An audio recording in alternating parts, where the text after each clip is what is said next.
Buongiorno ragazzi, un nuovo video per voi dal Tigerista. Oggi andiamo a trattare un argomento credo caro a tutti, più o meno, il rimessaggio invernale delle nostre moto.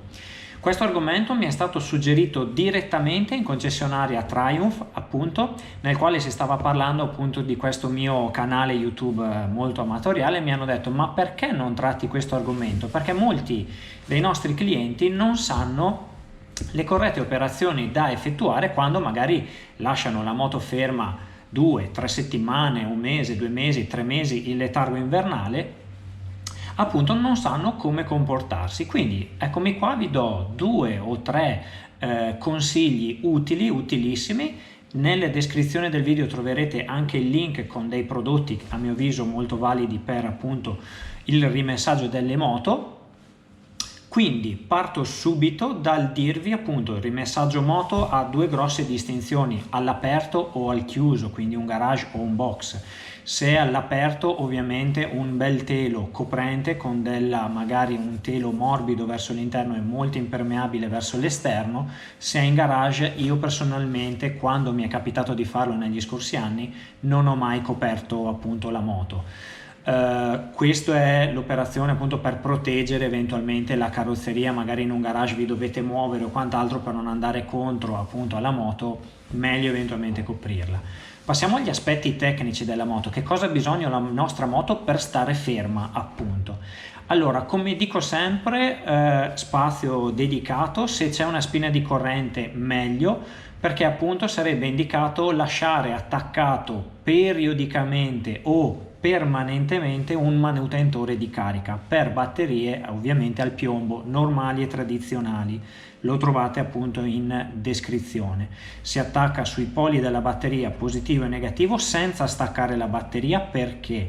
Perché le nostre moto hanno un sacco di elettronica ed è bene che questa elettronica, seppur dormiente, resti sempre connessa alla batteria e abbia sempre la sua alimentazione corretta. Quindi un bel manutentore o sempre attaccato, o se non ne avete bisogno, prima eventualmente di prendere la moto, di rimetterla, appunto di rifare l'accensione, 3-4 ore di manutentore più che sufficienti se la moto non ha problematiche particolari. Questo per quanto riguarda la tensione di bordo. Mentre invece per quanto riguarda diciamo la meccanica, il pieno di benzina super consigliato, in maniera da non andare a rovinare o ad ossidare coi gas le pareti del nostro serbatoio. Consiglio un additivo perché?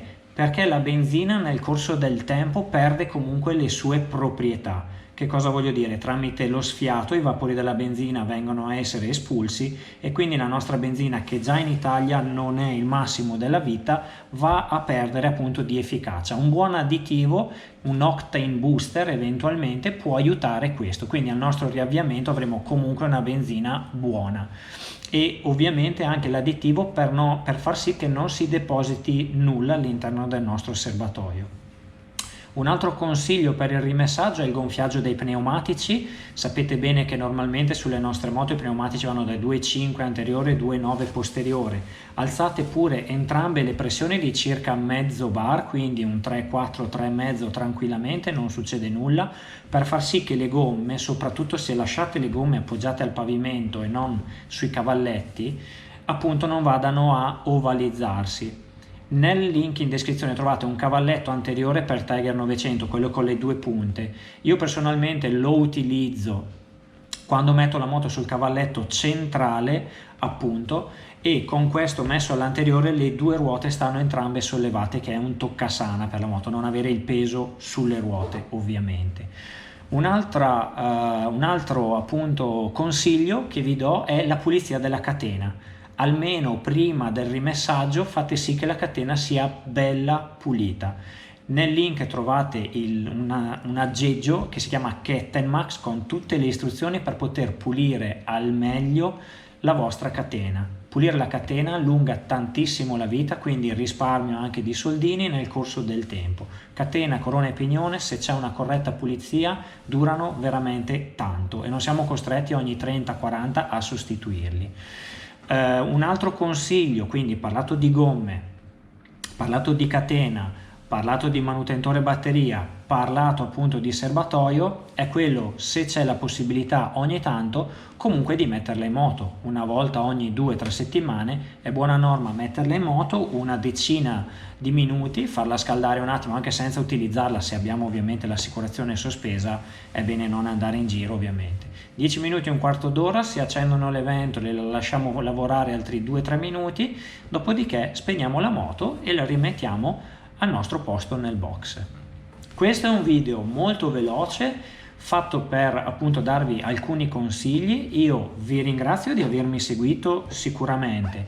Vi chiedo una cortesia, se i video sul canale vi piacciono, di iscrivervi ovviamente, perché supportate tantissimo il mio operato, e vi ringrazio ancora e vi auguro una buona giornata. Ciao dal Tigerista e buon rimessaggio a tutti.